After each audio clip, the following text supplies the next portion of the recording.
Your methods are too traditional for our new direction. She explained during my termination. We need digital-first leadership. My name is Nathan Reed. For 15 years, I ran the Midwest sales division of Pinewood Publications in Columbus. I built that team from nothing, turning a struggling territory into the company's top revenue generator. I didn't use fancy software or algorithms, just relationships, handshakes, and knowing which publishers needed what. By last year, my division was bringing in 60% of the entire company's revenue. Not that anyone at the executive level seemed to notice until the quarterly reports landed on their desks. When Sophia Reynolds took over as CEO 6 months ago, she arrived with PowerPoint presentations and consultants in expensive suits. Every meeting became about digital transformation and disrupting the traditional publishing model. She'd never worked in publishing before, came from some tech company in Boston, but the board loved her vision. I kept my head down, kept delivering results, but I could feel her eyes on me during leadership meetings. I was the oldest director there, the only one who still kept a physical calendar and visited clients in person instead of scheduling Zoom calls. The summons came on a Monday morning. Her assistant, Michael, looked uncomfortable when he appeared at my office door. She'd like to see you at 2 in the executive boardroom. I thanked him and returned to my call with Westbrook Press, our biggest client. We were finalizing a 5-year contract extension worth $12 million. The kind of deal that happened because I'd had dinner with Richard Westbrook every quarter for a decade. The boardroom had been redesigned since Sophia arrived. Glass walls, minimalist furniture, a massive digital display where the traditional conference table used to be. 3 people waited, Sophia, Michael, and someone from human resources I didn't recognize. I knew before she spoke. Nathan, thank you for everything you've done for Pinewood, she began, hands clasped on the table. But we decided to move in a different direction with leadership. I listened quietly as she explained how my methods were outdated, how they needed someone more aligned with their digital-first approach. Someone younger, though she carefully avoided saying that part out loud. I thanked her for the opportunity, shook her hand, and walked out without arguing. 15 years ended in a 15-minute meeting. What Sophia didn't understand was that in publishing, especially with the old established houses that made up 80% of our business, trust wasn't built through algorithms or email campaigns. I cleared out my desk while the rest of the team was at lunch. No goodbyes, no scene, just quiet dignity. But when I got to my car, I sat there for a long time staring at my phone. 3 missed calls from Richard Westbrook. He'd heard already. I started at Pinewood back when it was still called Heartland Literary Partners. Small operation then, just 20 employees and a handful of regional clients. I'd come from legacy books after they were bought out by one of the big New York houses. I'd walked away from a corner office and a 6-figure salary because I hated what corporate publishing was doing to the industry. Charles Pinewood hired me personally. We don't need someone who can crunch numbers, he'd said. We need someone who understands that books are still made by people who care about what's between the covers. For the first 5 years, I rebuilt the division from scratch. Put 70,000 miles on my car visiting every independent publisher between Pennsylvania and Missouri. I knew the names of their spouses, their kids. I went to weddings, funerals, retirement parties. Not because it was strategic, because that's who we were. By the time Charles retired and his son Edward took over, we'd grown 400%. Edward understood the business, even if he was more interested in the numbers than his father had been. He left me alone to run things my way. 3 years ago, when the board started talking about bringing in outside leadership to modernize operations, Edward fought them. But when cancer took him last year at 58, there was no one left to defend the old ways. The cracks started appearing before Sophia was even hired. Board meetings where the word antiquated kept coming up. Questions about why our team hadn't leveraged social media or implemented CRM optimization. Alan, my assistant director, who I'd been grooming to take over one day, started getting invitations to strategy meetings I wasn't included in. He'd report back, uncomfortable with his new position as messenger. They're talking about restructuring, he'd told me 6 months ago, creating a digital sales team separate from traditional channels. I should have seen it coming. Should have noticed when they hired 3 new digital engagement specialists and put them on my team without consulting me, or when they started reassigning my long-term clients to the new team without explanation. Richard Westbrook had called me personally when they took his account away from me.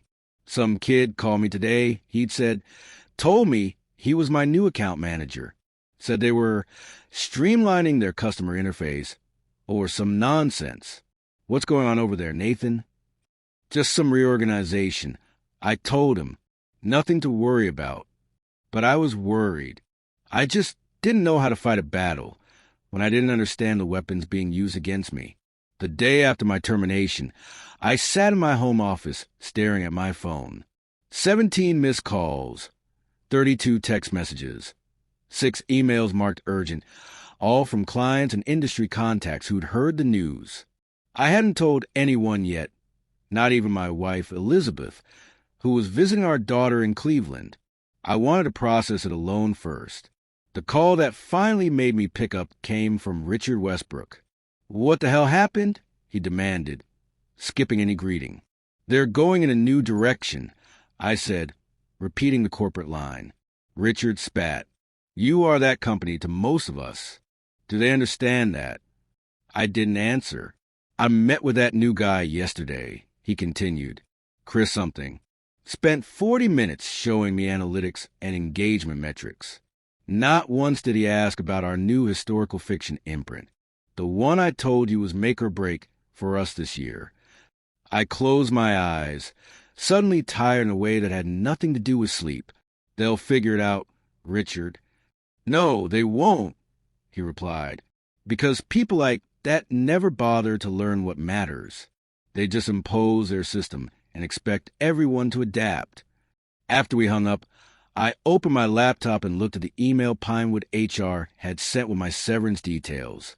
6 months' pay, health insurance for 90 days, a non-disparagement clause, and a non-compete that prevented me from working with any of our clients for 1 year. I nearly laughed. They thought they could legally prevent decades-old relationships from continuing with a single document. My phone buzzed again. Margaret Sullivan from Riverbrook Press this time. Another major client. Another friendship built over years of trust. I heard what happened, she said when I answered. It's their loss. When you're ready to talk about what's next, call me. By evening, I'd heard from 12 major clients representing over 40% of Pinewood's annual revenue, all expressing the same sentiment. Loyalty to me, not to the company I'd no longer be part of. I sat in my backyard as the sun set, nursing a bourbon and turning over an idea that had started as a tiny seed that morning, but had grown with each conversation. They discarded me because my methods didn't fit their shiny new digital strategy, because I built relationships instead of analyzing data, because my client book was filled with handwritten notes instead of CRM entries. But what if those outdated methods were exactly what those clients valued? What if the very thing Sophia Reynolds saw as my weakness was actually my greatest strength? I pulled out my phone and made a call to my attorney, Daniel Matthews. Daniel, I need you to look at something for me. A non-compete clause. They let you go? He asked, surprised. They did, and I think it might be the best thing that's ever happened to me. I didn't want revenge. I just wanted to keep doing what I'd always done, helping publishers connect with the right partners. And if Pinewood no longer valued that service, there were plenty of others who did. That night, for the first time since the termination meeting, I slept soundly. 2 weeks after my termination, I met with Daniel in his downtown office. He'd reviewed my non-compete agreement and had news I didn't expect. It's essentially unenforceable, he said, sliding the document across his desk. They made a crucial mistake. The scope is too broad, the duration too long, and most importantly, they can't prevent you from using general knowledge and skills in your industry. So I could start my own consulting firm? I asked. You could. Daniel nodded. But there's a catch. They'll still sue you if you try.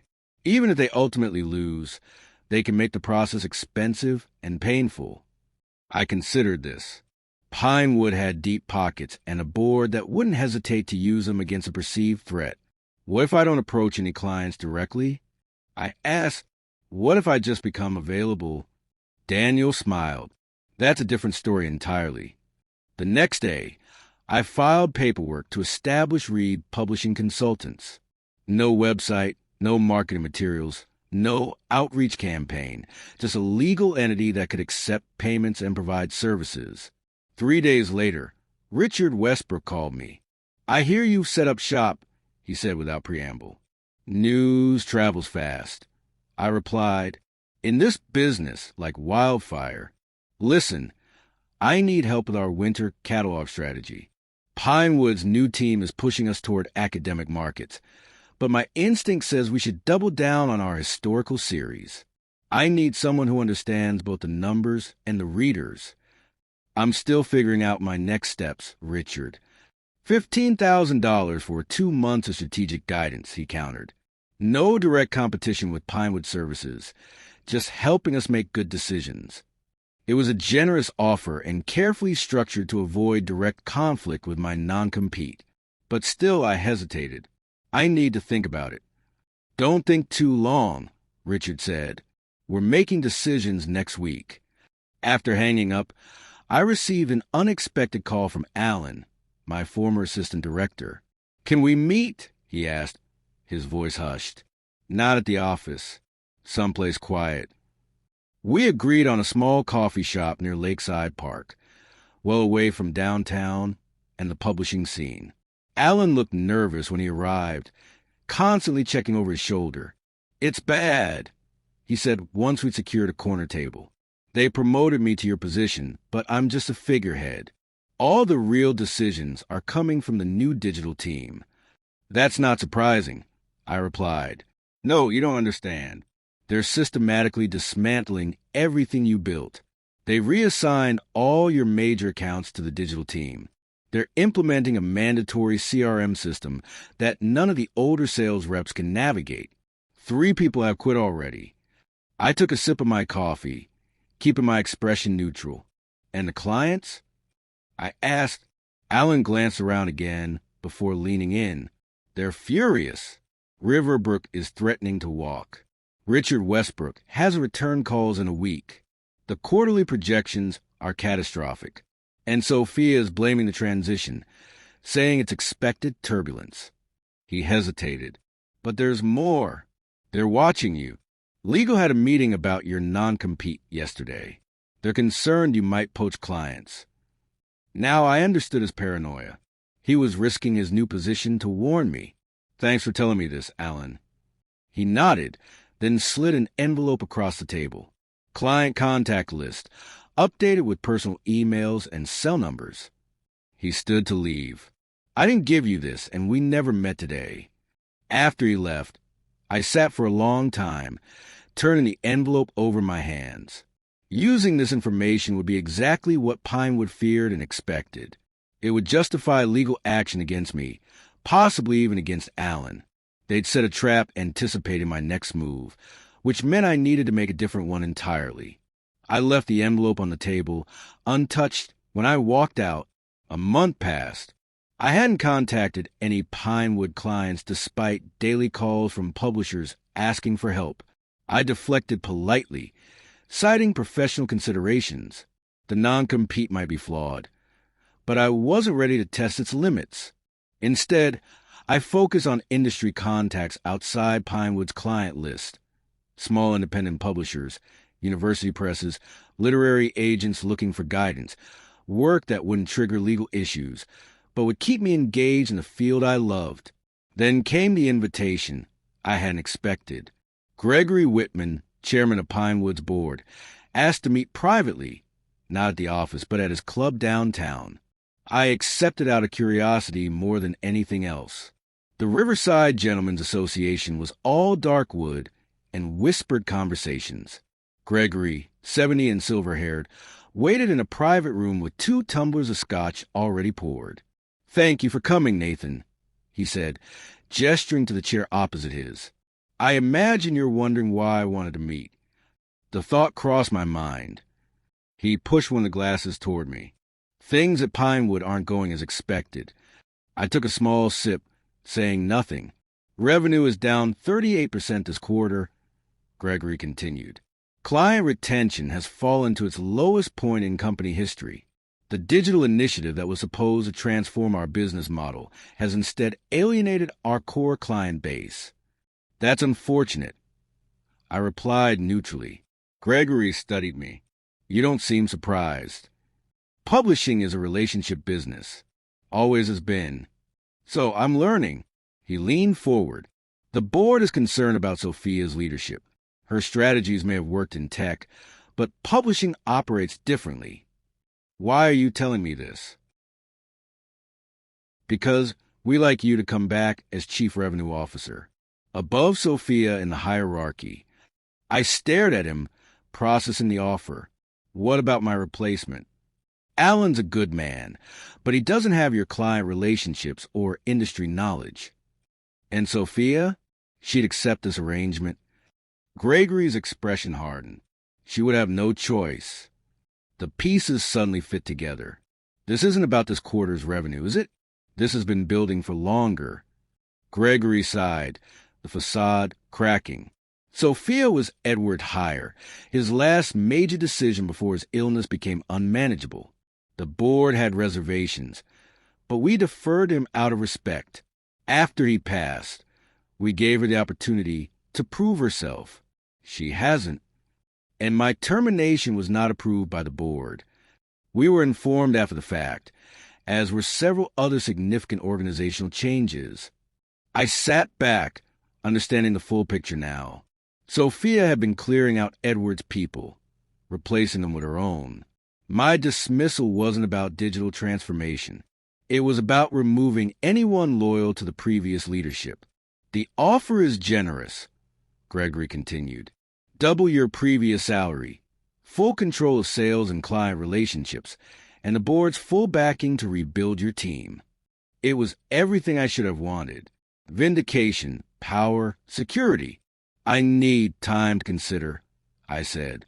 "Of course, but don't take too long. The situation is deteriorating rapidly." On the drive home, I turned the conversation over my mind. The board hadn't just realized they'd made a mistake with my termination. They'd known it was wrong from the beginning, but had lacked the courage to stop it. Now that it was affecting their bottom line, suddenly they wanted me back. And there was something else, something Gregory hadn't said explicitly, but I'd understood anyway. They wanted me to be the hatchet man, to come back and dismantle everything Sophia had built, and eventually Sophia herself. They didn't want me for my relationship skills. They wanted me for my client list and the loyalty that came with it. The realization didn't make me angry. It made me certain about what I needed to do next. I declined Gregory's offer the next morning with a brief, polite email. His response came within minutes, an offer to increase the compensation package further. I didn't reply. Instead, I made 3 phone calls. The first was to Richard Westbrook. "I'm ready to discuss that consulting arrangement," I told him, "but I'd like to suggest a different approach." "I'm listening," he said. "I won't consult exclusively for Westbrook Press. Instead, I'm forming a collective, a consortium of independent publishers who share resources, distribution channels, and market intelligence. No long-term contracts, no corporate bureaucracy, just publishers helping publishers with me facilitating connections." There was silence on the line then. "How many others have you approached?" "None yet. You're the first call." "Because I was your biggest client?" "Because I trust your judgment." I corrected. "If you think it's a viable model, I'll move forward. If not, I'll stick to traditional consulting." Richard didn't hesitate. "I'm in, and I know at least 5 others who would be too." My second call was to Margaret Sullivan at Riverbrook Press. As I expected, she not only embraced the consortium idea, but suggested refinements to the structure, including a shared digital platform that would give the smaller publishers the reach of a larger organization without sacrificing their independence.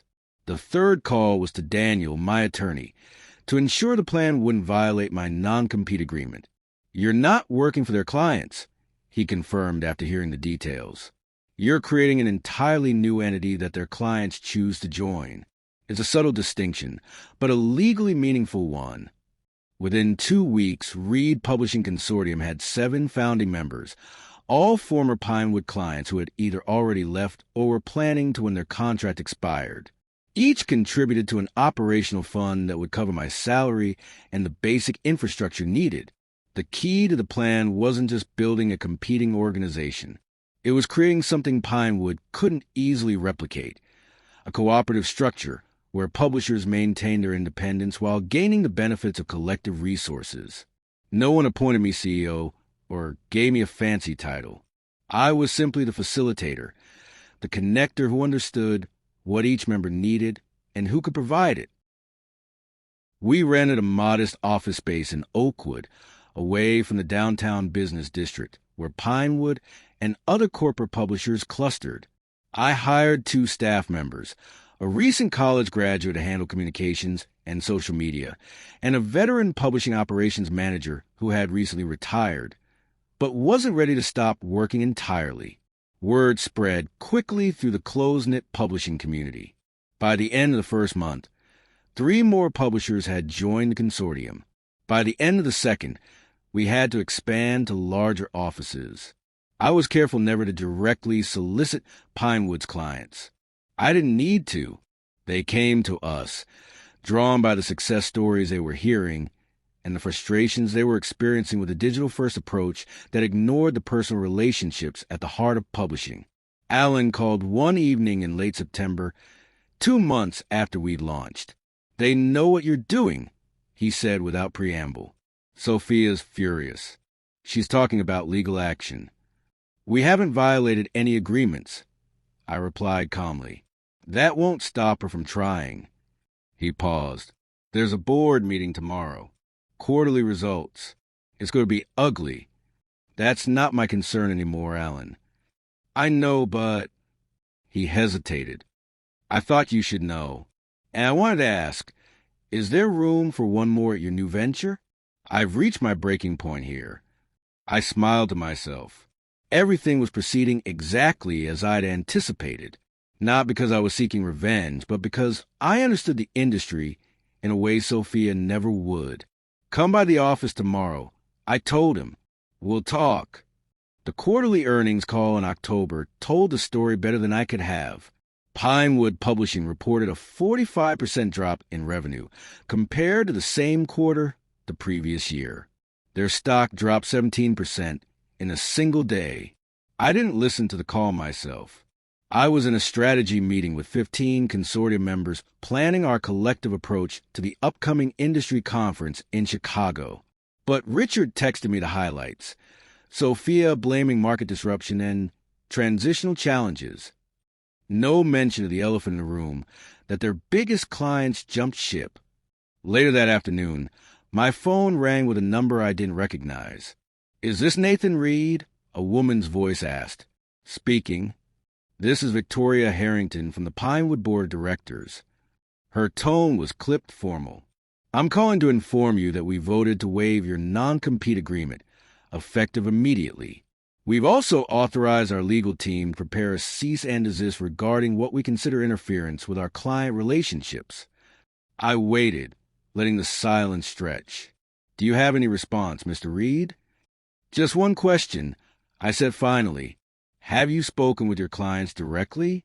Not through account managers or satisfaction surveys.